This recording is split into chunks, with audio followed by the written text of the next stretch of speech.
মাগুরায় ধর্ষণের শিকার ৮ বছরের শিশুকে ঢাকা মেডিকেল থেকে সম্মিলিত সামরিক হাসপাতালে নেওয়া হয়েছে। এর আগে চিকিৎসকরা জানান শিশুটির অবস্থা আশঙ্কাজনক, তাকে ভেন্টিলেশনে রাখা হয়েছে। এদিকে এই ঘটনায় ৪ জনকে আসামি করে মামলা করেছেন শিশুটির মা। ৪ জনকে গ্রেপ্তার করেছে পুলিশ। এই ঈদে জামা জুতো অ্যাক্সেসরিজের ডিসকাউন্ট।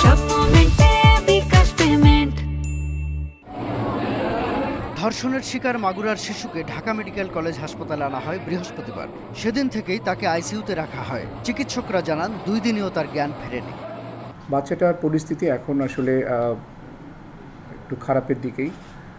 তাকে ভেন্টিলেটরে রাখা হয়েছে। পাশবিক নির্যাতনের ফলে আসলে তার যেটুকু ইনজুরি হয়েছে, কিছু ইনজুরি আছে তার পেরিনিয়াল রিজিয়নে, কিন্তু মেইন সমস্যাটা তার গলার কারণেই তার আসলে এই যে হাইপক্সিয়া হয়েছিল, সেই কারণে একবার তার কনভালশন হয়েছে, খিঁচুনি উঠেছিল আর কি। সে যে স্টেজে চলে গিয়েছে, মানে আমরা আসলে স্পেসিফিক্যালি এখন বলতে পারছি না। আমি ডাক্তারদের সাথে কথা বলেছি এ ব্যাপারে, ওনারা খুব বেশি আশাবাদী না।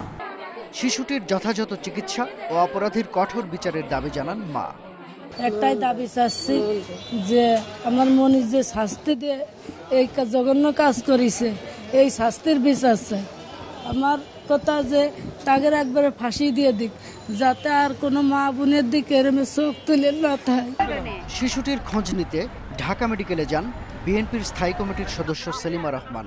এ ঘটনায় ক্ষোভ জানান তিনি, আর অপরাধীদের উপযুক্ত বিচারের আশ্বাস দেন সমাজ কল্যাণ উপদেষ্টা। তাকে বেঁচে থাকার কোনো অধিকার ছিল না, তাহলে সরকার কি করছে? আমাদের এখন প্রশ্ন যে আপনারা কি করছেন? একের পর এক ঘটনা করছে, মব জাস্টিস বলে আজকে অ্যানাউন্স করে লুটপাট হচ্ছে, জনগণের উপর জনগণকে হেনস্থা করা হচ্ছে। তাহলে আপনাদের কি, আমরা কি সরকার নাই বলবো? এই কেসটা is a clear cut case. এখানে এভিডেন্স আছে, ঘটনার প্রমাণ আছে, এবং এটাকে কিছুতেই আমরা হাতছাড়া হতে দেব না। এবং প্রথম কথা হচ্ছে যে আইনের আওতায় আনতে হবে, এবং তাদেরকে অ্যারেস্ট করা হয়েছে, কোনোভাবেই যেন তারা ছাড়া না পায়, সেটা আমিও নজরদারি রাখবো, আপনাদেরকেও বলবো নজরদারি রাখতে। পরে শিশুটিকে ঢাকা মেডিকেল থেকে সম্মিলিত সামরিক হাসপাতালে নেওয়া হয়। এদিকে ধর্ষণের ঘটনায় মাগুরা সদর থানায় মামলা করেছেন শিশুটির মা। আসামি করা হয়েছে ৪ জনকে। আসামি হচ্ছে মোহাম্মদ হিটু শেখের 2 ছেলে ও তার স্ত্রী। ও 4 জন আসামি গ্রেপ্তার আছে, তাদের বিজ্ঞ আদালতে সুপর্দ করা। শিশু ধর্ষণের প্রতিবাদে বিক্ষোভ হয়েছে দেশের বিভিন্ন জায়গায়। শাহাদাত স্বপন, ইন্ডিপেন্ডেন্ট নিউজ, ঢাকা।